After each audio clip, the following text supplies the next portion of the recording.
প্রিয় দর্শকবৃন্দু,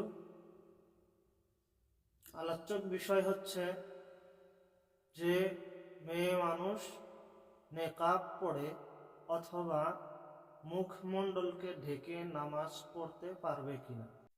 তো কিতাবের মধ্যে লেখা আছে যে মেয়ে মানুষ পরিপূর্ণভাবে মুখমণ্ডলকে ঢেকে অর্থাৎ নেকাব পড়ে নামাজ পড়তে পারবে, কিন্তু মাকরুহ হয়ে যাবে।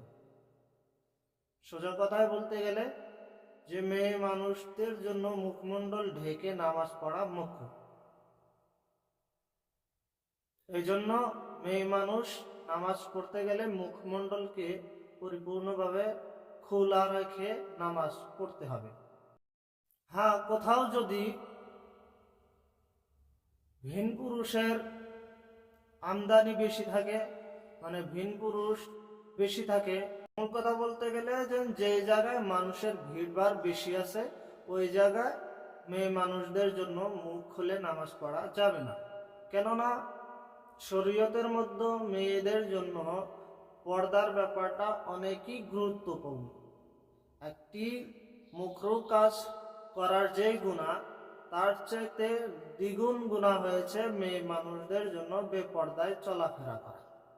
তো তদ্রূপ মেয়ে মানুষ যদি ভিড়ভাড় থাকে, মানুষের জনসংখ্যা বেশি থাকে, ওই জায়গায় মুখকে খুলে রেখে নামাজ পড়বে না, বরঞ্চ নেকাব পরে মুখমণ্ডলকে ঢেকে রেখে পর্দাকে মেনটেন করে নামাজকে আদায় করবে। হ্যাঁ, যদি কোথাও মানুষের ভিড়ভাড় না থাকে, নির্জনে নামাজ পড়তেছে, ওই জায়গায় নেকাব খুলে মুখমণ্ডলকে পরিপূর্ণভাবে খুলে বাকি বডিকে হিজাবের ভিতরে রেখে নামাজ পড়তে পারবে, জায়েজ আছে, এটাই সর্বোত্তম। আশা করি সবাই বুঝতে পারছেন।